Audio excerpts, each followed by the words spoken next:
28 minutes before the hour of 11 o'clock, and a very pleasant 79 degrees now at our studios here on the east side of Red Oak, and it's time for us to find out about the good things happening. And my goodness, they've had things happening at Faith Community Church, North on 8th in Red Oak. Faith, North on 8th. Pastor Dave McDonald here again. How are you, Jerry? I'm trying to figure out if they rewarded you or if they're punishing you, if this is like time out for you, that they're making you come and do this, or what the... They find that the more they can keep me out of the building, that makes sense. The better things go. So they figure, what kind of damage can I do here? You run such a tight ship. Here we go. Here it starts right off the bat. First thing. Bring your waiters. That's right.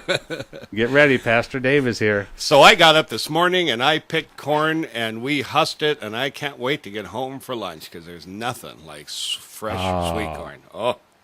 It is wonderful, isn't it? Now, what little we've had this year has just been exceptional. Well, I'm in sales, not management, but I'm praying for a good rain this weekend, because then I think everything will just really pop. Tonight and tomorrow morning, we're going to get a good rain. Good. That's just what we need. So, is the corn out there? Did you show Marilyn where it was? Or? Well, what I did is I told her it's south of here. I see. I'm talking shucked, cleaned. Oh, that corn. Well, she's going to have to face my wife because she's already making the corn salad. She was peeling it as I left the house. I see. So should be good. We're out on that, I guess. Yeah, I guess so. Nothing personal. Any other garden items that you want to share? Tomatoes or cucumbers? No, the way we garden, because of our busy schedule, is we let other people grow it, and then drive down the road till you see a nice garden. When it's ripe, we show up at the doorstep and say, "It's time for a pastoral call. How you doing? Oh, is that your garden? Hey, those tomatoes look ripe." I find I have to do a lot less weeding that way. Yeah, that's right. Yeah. That's a good thing to do. Between fresh vegetables and chicken, I know God called me into the ministry because I'll take chicken anyway, and I love fresh veggies, so I'm good to go. So when I see you out driving around, you're looking for gardens and chicken houses, huh? If you see the binoculars, I'm trying to get through that electric fence to see how ripe the stuff is. Pastor, how much shorter was the sermon Sunday? Well, I don't know. Well, actually, it was a little shorter because we wanted the second service. We were wrapping up our challenge, which was for junior and senior high. And the last one, we had a fantastic Saturday night, which would have been our third night, but we wrapped it up Sunday during second service. So you have this well-mannered senior pastor and my lovely core of second service people. And then outside you have pandemonium with the obstacle chorus and a very good speaker down in the gymnasium at the same time. So it was really fun. We actually had a lot of things going on there. So I needed to be shorter so that they could get out and watch some of it. And it was kind of cool because at the end of the day they looked at me and they said, "It was a great Sunday. Thanks for being short in your message." And I couldn't quite tell what they meant by that, but I'm going to assume they meant my message was so good. That's good. Always assume the best. That's right. That's what always gets me in trouble. Pastor Dave McDonald from Faith Community Church, North on 8th Street. Go up to the top of the hill, and they're on the left side there, or on the west side of the street. That's where you'll find them on 8th Street. And what time are our services, Pastor Dave? Our services are at 9 o'clock, and that's our big full service normally. And so... Does that surprise you?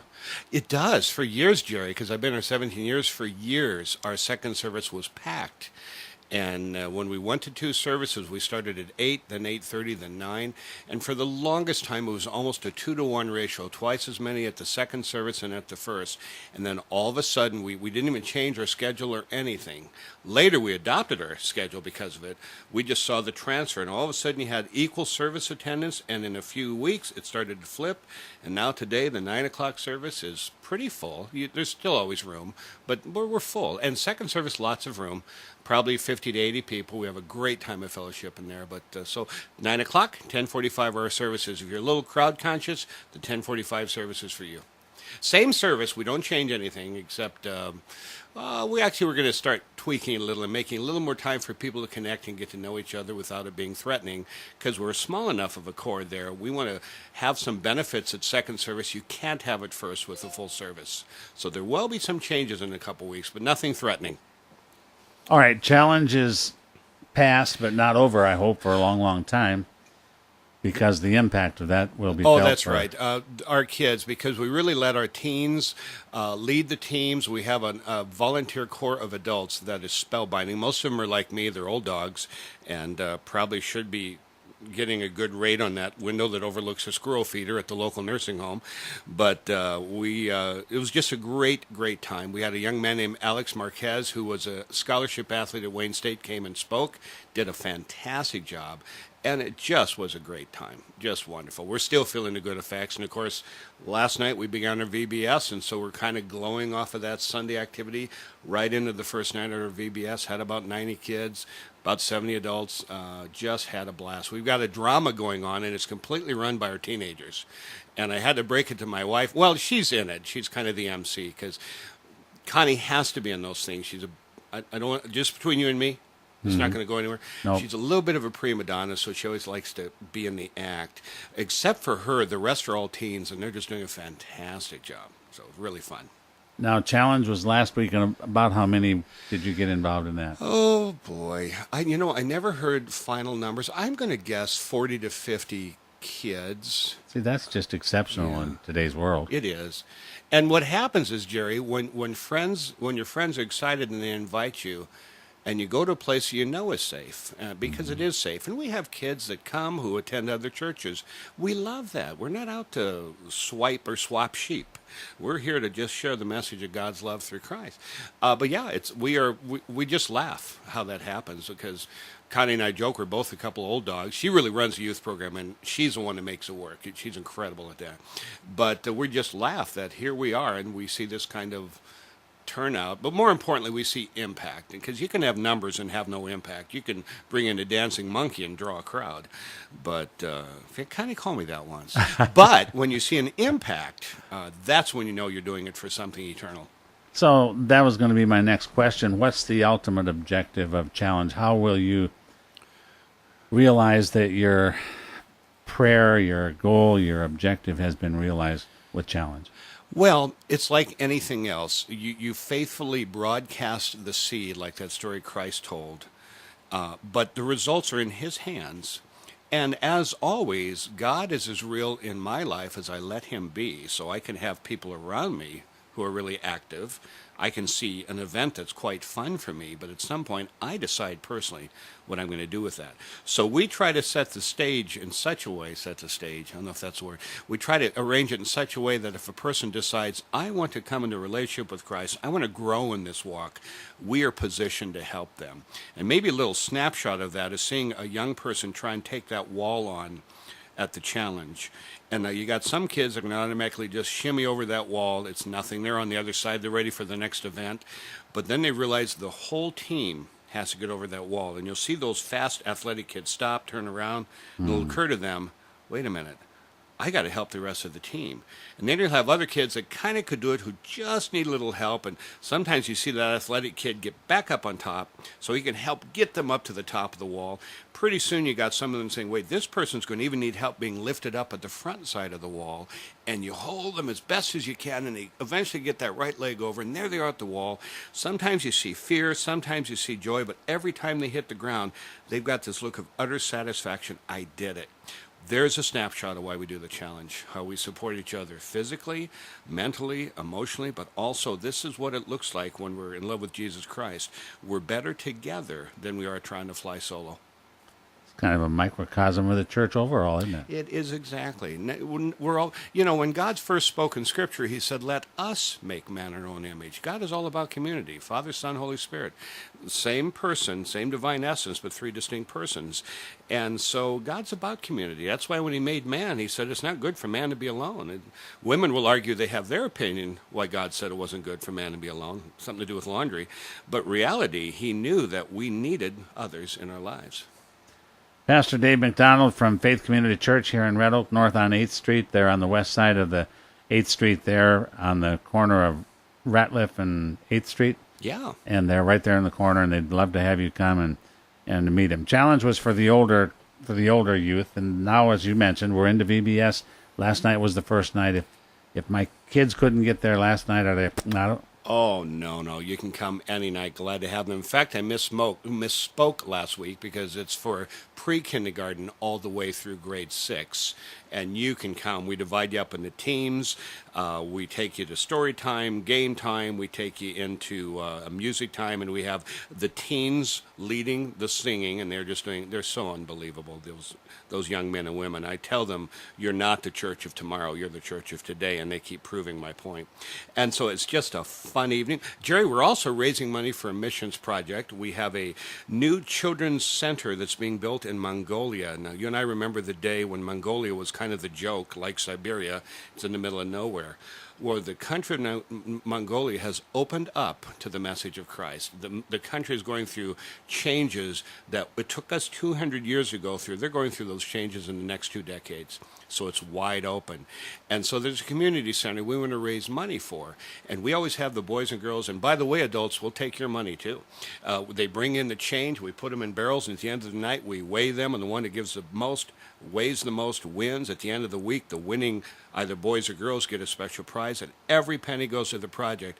And for years, those mean children have slimed me every time we reach a goal. So I told them I've had it. I've set an unreachable goal they can never reach. And I said, I'm so convinced they can't reach it that if they were to raise $3,000, I will kiss a pig. Now, they're all set to have me pucker up, but I don't think they're going to do it, Jerry. How much did they raise last year? That's really not important, Jerry. We need to stick to the here and the now. I see. Okay, they raised $3,600, but that was just a lucky break. They're not going to raise that this year. I'm not kissing a pig. So 3,000, you kiss the pig. 3,000, I kiss a pig. And the best behaved group of the week, who brings the most friends, they get to pick one of their adult workers, and they got to kiss a pig too.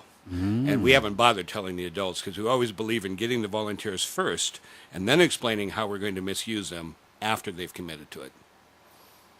Will you kiss the pig on the radio? Oh, I don't know, Jerry. Now you're pushing it. I could. Of course, if you turn off that camera, I'll just kiss my phone and you'll think it's a pig.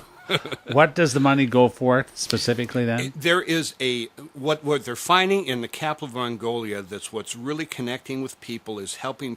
That's such a poor country. Every parent wants their child to have a chance for a better life. So these are literally education centers that teach them English, computer skills, but also weave in the message of the Bible into that, and the country is wide open to it. So they are building these centers. One center costs about $65,000, and they're, if you know what a yurt is, Jerry, those cloth circular tents, they build one of those to teach with the kids. And so they've raised $20,000, and this is their goal now. They need $45,000 more so they've invited vacation Bible schools. Consider raising money. Well, we always raise great money, and every penny goes to that. We don't use a dime of that to run our VBS. If it goes in those buckets, it goes right out the door. Probably we're done on Sunday, probably next Tuesday, it's out the door in a check going directly to that field. So tell them if they can raise $4,000, I'll give them another $500. Wow. Now, that's very... I'm not kissing any pigs. Well, no, that's kind of you. In fact, how about if we do that and forget the whole pig idea? No. You're not open to that, are you? The pig's still in. Oh, Jerry. But see, I didn't want to interfere with the pig deal, so I'm not going to... You're so thoughtful. No, well, how kind of you. You've got a deal. And that would take... Actually, $3,000, it's a miracle that they do it. We don't have a whole lot of... that's amazing. We don't have a whole lot of sugar daddies writing big checks. We got people saving their pennies and their dimes. We might see a couple of $100-ish checks, but it's just real groundswell that happens. It's amazing to raise $3,000 is a huge accomplishment. You got a deal. I will bring it up, and I would love nothing. If you're comfortable with that. Oh, heavens. I'm comfortable with getting every penny that we can raise to that mission field. Yeah. I don't care what it takes. It's about getting the money to the field to reach people for Christ. So if I thought putting on a clown wig and dancing the hoochie coochie would help, I'd do that. Well, that's $5,000. No. Kids are impressionable. I don't want those images in their minds when they enter their teen years. No, knowing and seeing how much you believe in the mission and knowing that everything you said is true. I mean, these kids get out there and work hard to raise $3,000. A lot of money for Yes, those it kids is. to Yes, come up it with. is. It is. I would be glad to give them a little more Jerry, thank incentive you. and help the cause out. How It's very, a very worthwhile kind of thing. you. And I should brag a little and go back when we did our young people at St. Louis for Life. They had set a goal there for $72,000 for the whole conference to help reopen after-school programs in St. Louis that had closed because of lack of funding. Our kids raised, our young people raised $1,000 for that, and that was out of their pocket. Wow. And so we're just amazed. And again, it wasn't one person giving this lavish amount, everyone else kicking in a few bucks. It was everyone teaming together with our youth budget to make that happen. So I believe there's a principle there. I mean, basically, God owns everything. So all we're really ultimately doing is giving back something that already belongs to Him. So if I didn't get to VBS or my children didn't get to VBS last night, they can still come tonight. They can come any night because it is designed, because it's the weekend, it's August, school's 2 weeks away, there's lots of last minute to-dos, there's all sorts of events. We design it to where if you can only come once, twice, or the whole week, you're gonna pick up right where we left off and enjoy it. And by the way, Jerry, what we're doing different for Sunday, our final program, because it's tonight, Friday, and Saturday night, 6:30 to 8:45. Did I say Thursday, Friday, Saturday? And then Sunday, we're doing the closing program at 1 in the afternoon. We're going to have one morning service at 10 o'clock, so you FCC regulars, it's one service at 10. We're then going to have a barbecue. We're hoping by the time the barbecue's in gear, folks from other churches that have kids, they'll have gone to their church and supported it. They can come join us for the barbecue. They don't have to bring anything. And then at 1 o'clock, we're going to do the closing program. And if a kid just showed up that day for the closing program and the barbecue, we'd fit them right in. Very good. Yeah. So parents, there's an opportunity for you to give your children something meaningful to do here near the end of the summer. At Faith Community Church, north on 8th in Red Oak. It starts what time tonight? Starts tonight at 6:30 and goes till 8:45. And I'd be a few minutes. I'd be there by 20 after to just make sure you get them, especially if it's your first time, so we can get you registered. All right. We've got the Freedom Financial. Yeah, the FPU Financial Peace University. We're going to start that the last Tuesday in August on the 27th. That is put on by Dave Ramsey's organization. This will be the sixth one we've done. We've probably seen, 60, 70 families go through it. And it's just a terrific program to help you start getting a grip on your money. We never ask for information. It's none of our business. We never share information. It's none of our business. But Jerry, back in 2004, I owed over $80,000, and none of that was because of my home mortgage. I can't tell you I'd gone out and bought a giant screen TV and a sports car, because I hadn't. But we were spending more than we had, and it snowballed and snowballed and snowballed. And I was opening a new credit card to try and get less rates to transfer my debt from one place to another, and it was out of control. And I began the process of saying, I'm tired of having my money tell me what to do. And I wasn't living from paycheck to paycheck. I was living from calendar to calendar to time everything just right. And so I began the long, slow process of changing that. And what happens is while I was in the middle of that, coming out of that, I discovered Financial Peace, and they laid it out. I just did it myself, but they laid it out so intelligently. I thought, if I can get people to the place where they can control their finances, that frees you up for so very, very much. What you do with your money's up to you. I think when we give God our first fruits, He blesses. But that's between you and God, and I'm not there to tell people what to do. But you ought to get control of your money. There is a charge for that. There is. There's a charge. The kit is $99, and we buy them in advance. They're actually like $108 or something. And I'm going to... let's date. You know what? I will give 2 kits at $79 if people want to call the church office at 623-3472 and they don't attend our church. I can already see some of my Scotchmen's going, oh, I see a deal coming. I will knock $20 off the price. I think it's important you buy the kit. I think it's important you find money to make this happen, because that begins a discipline of, we always have money or the ability to spend on what we really want. We've never not had a problem with that. Our problem is we spend what we don't have. And so we are committed to freeing people from that. So the classes are held what time and where? Well, they're going to be every Tuesday night. We're going to start the last in August. We will be done by the end of October. They're only 9 weeks long. They're about 100-minute long class. So you come in at 7 and you'll be out the door, oh boy, at the latest by 8:45. And they'll be at the church in one of our rooms. You can come in the north door. We'll have it clearly marked. And what we find, Jerry, is we have as many people not from faith community who attend these classes as we do from folks from faith, because it's open to anyone. It's on the national website right now.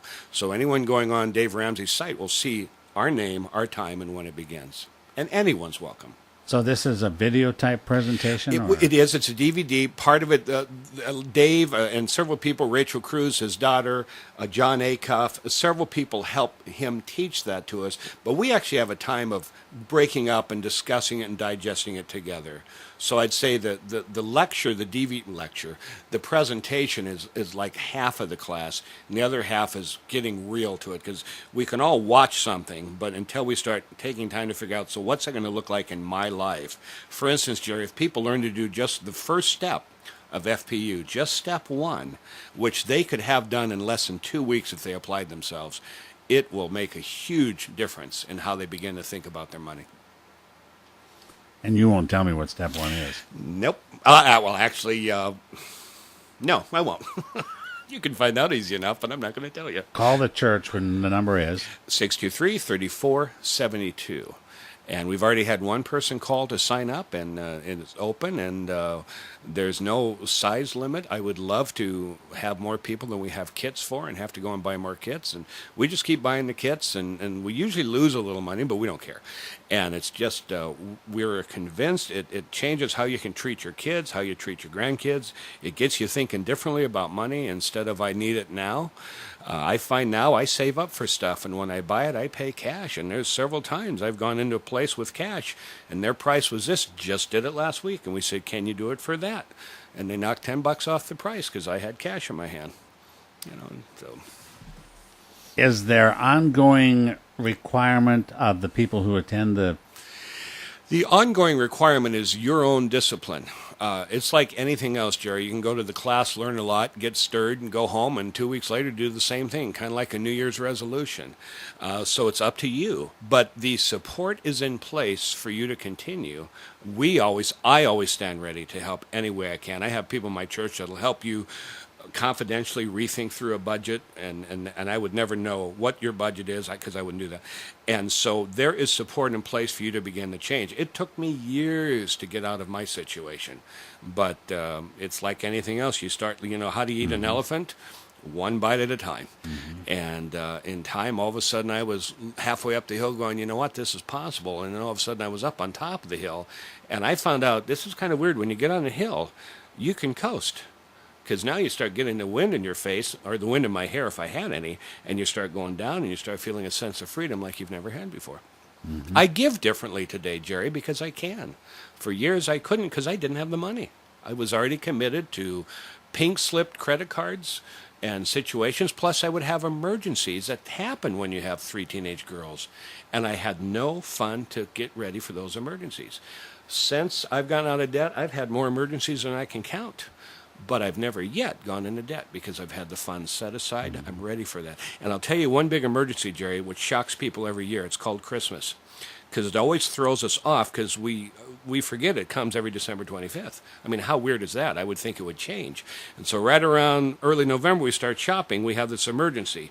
We have a lot of gifts to buy, and we don't have the money, so we whip out the plastic. Well, guess what? Most banks have a Christmas club.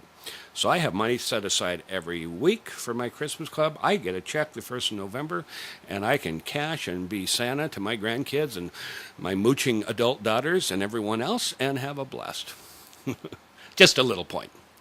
I was very fortunate in that my mother and father were subscribed to that philosophy. If you don't have money to buy it, don't buy it. You are blessed. If you don't have money to take care of the furnace when it breaks down, then you need to be putting some aside to do that. Absolutely. They taught me that they taught me the value of hard work, and we set up a system where you got a certain percentage of the milk check for doing your chores responsibly, and so therefore the more you could get the cows to produce, the more you got for your milk. So you had check an and- incentive, didn't you? Yeah. Yeah, you Yeah. did. Well, you are blessed. And one Yeah. thing Dave Ramsey says, which makes me laugh, is say, we give you the same advice your grandma used to give you, except we keep our teeth in. And so that's it, because a couple generations ago, Jerry, they never would have thought of borrowing money. They would have saved. Yeah. Then you slowly began to borrow. And I'm not so sure a mortgage is a bad thing, because you're buying something that's appreciating. That's different. But suddenly we're starting to borrow for things that depreciate. And pretty soon we're buying on time stuff that we're buying our fast food on a credit card.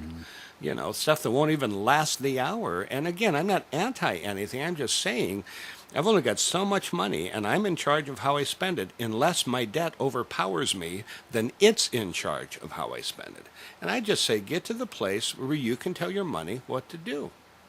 Because money's not evil, it's just money. The Bible didn't say money's the root of all evil, it says the love of money. So I find a dollar bill in my hand can do all sorts of things, and I decide what. The reason that I asked what's expected or obligated of you afterwards is I can hear some people saying, sounds like a cult to me. It sounds like a thing they're going to try to suck me in on, and then they're going to be badgering me for the rest of my life to do this and this and this and this, and I'm going to be obligated to them for my firstborn, and Right, I'm right. not interested in that. Well, and I understand the skepticism. Certainly we live in a culture where if someone starts to show interest in your finances, there's always, it appears, an ulterior motive. We have no idea after the class, except those who are part of our family at church who may choose to share, like a young couple that just paid off their college loan a few months ago. We have no more control over that than we have over who gives what. That's between them and God. So it's not a cult. It will rock you. Because some of the things we assume about finances that we think are so true, in fact, are not. And even the concept of having to borrow to get what you want, that's in several examples, not all, but in several examples, with just a little bit of proactivity, it's amazing what you can do and not have to borrow. But again, you have to, it's like steering an ocean liner. You can spin that wheel for all you're worth, but if you're looking at that big ocean liner from a helicopter view, you can't even tell there's been a course of direction change for probably a bit, and then it's just a minor change. So it's an attitudinal thing. Am I against credit cards? Of course not. But most of us, me included, didn't manage them. So then they became a slave to me, or I became a slave to them. And so it's like anything else we do in excess. Just stop, take a breath, and realize I don't have to be run by this. And I'm a great example of stupid. So I'm like the mayor of Stupidville. So when I get up and teach an FPU, I'm the poster child of how not to do it. And so it's from my own lessons that I've birthed with this passion. And I just want people to, if you decide you want to buy that little something for your grandchild that they don't need, but it's your right because you're a spoiling grandparent, or you want to do that little extra something for your child or for your spouse or for your home, a little bit of saving, and all of a sudden you can do it. And I'm finding over and over again the places that sell to you treat you differently when you do cash. They don't know what to do with it. They're like the cash register blows up because they're not used to handling paper. And almost always they'll knock a little off the price because they don't have to pay the credit card percentage for taking your card. So they'll pass that back to you. And I'm Scotch. My name's MacDonald, so I'm Scotch. And so I'm always looking for a deal. Dave MacDonald That's right. from Faith Community Church in Red Oak with us. All right. So we've done Challenge, we've done BBS, we're doing Financial Peace University. Then we shut down or what? Well, yes. Then we're all done. We're wrapping up for the end of the no. Then we're getting ready to launch into our fall schedules with our youth programs on Wednesday night from grade school, kindergarten, all the way up through senior high. We'll start talking about that soon. Summer is so much busier. We always go into summer thinking the extra day, the extra light will give us so much more free time, and then we just run, and it's a good thing. But now we'll be going to a full-scale fall launch, and we have a vision this fall of doing some new things to Such serve. as? Well, one of the things that's been on my heart is I want Faith Community to be a place for the arts. I believe God is the greatest creator. In fact, he's the only creator, and all creativity comes from him. And we've got people who can paint, who can sculpt, who can do woodwork, and I would love to create a setting where they can come and develop that skill, whether they go to church or not. We're not out to hook people. That's God's business. We know the message will get people open, so we don't have to try and bring our our crowbar. We just can share and be light, and God's always taking care of his message himself, and we're just his embedded representatives. But we want to see some creativity. We want to see the arts. I think when you put God in the middle of creativity, you have beauty that's beyond description. So one of my goals this fall, have no idea how it's going to happen, is we're going to be a place for the arts. The arts do not always have to have some odd, distorted, almost improper bent to it. The arts can be breathtaking and beautiful, deep, creative, showing skill that only God could put into a person, and also showing skill that proves to the person, I'm not real good at this, but I love doing it. Kind of like me in golf. I love golf and I stink at it. So they may not rise up and sell pieces at the museum of your choice, but they'll love using their hands and their creativity and their genius. Everything from graphic arts to sculpting. And I just see the day when we become a place where the arts are encouraged. Very good. All right. We need to wrap up here. What would you most like to end the program with the people knowing about what's happening, what's going to happen, what God wants to happen? This last week, I've heard 2 different stories from people from my church that have invited a friend or a family member to our church. And they've just done it because they're excited with what's happening at Faith, and the people they're inviting don't have a church home. Both cases, the people have said, and they've almost admitted embarrassed like, I've never been to church. And I think it's like they have in their mind that if you walk through the door, everyone's going to know you've never been there before. Especially if you have a colorful past, or I don't know, you pick. They're going to look at you and go, you don't belong. And the dirty little secret is it's the exact opposite. No one notices. We're all coming as we are. We all have imperfections. So if you're out there and you're like, boy, I've never been to a church, don't let that stop you. You're fine. You're going to find church is filled with imperfect people. So if you're thinking you're not good enough, that's because you don't understand who's there that's also not good enough. Don't let that stop you from attending. And if you're looking for a place, I got a place in mind for you at 9 or 10:45 any Sunday up at Faith Community. But it's not for perfect people. We are a messy church. And that's what makes God's grace so unbelievable, that he takes us just the way we are. Yes, we're to grow and mature and get out of bad habits and grow up. Sure, you don't stay messy for 5 years and brag about the same mistakes you made 5 years ago. But Jerry, you don't clean a fish until you catch it. And so come and give God a chance and begin with that, and then see what he can do. And in no place is God going to beat you over the head and say, get your act together or I'm not giving you another minute of my time. You're going to find that through what Christ did on the cross, it's a place of grace and mercy, and God loves us just the way we are. Perfect ending. It's a He perfect does. God. We're blessed that he does. Amen. Thanks for coming in. Nice to visit with you. Always good to visit with you, Jerry. I appreciate you a ton in our community. You are a servant. Vacation Bible School tonight. Tonight at 6:30 to 8:45. Tonight, tomorrow, Saturday night. Come on, brain. Always 6:30, 8:45. Sunday, we're going to have our final closing Vacation Bible School at 1 o'clock. There's a barbecue before. Anyone's welcome. You don't have to come to our one service at 10 o'clock Sunday. You can wait till after the service. Come to the barbecue. You're more than welcome. Make it a good day. You too, Jerry. Bless you. Good to visit with you. Pastor Dave McDonald from Faith Community Church, North on 8th in Red Oak. Don't forget Vacation Bible School Sunday services. You will find it a very welcoming and warm place. If you're not involved in a church somewhere, I would encourage you to give it some very careful consideration. Let's take a quick look at what's happening in world and national news, and then we're going to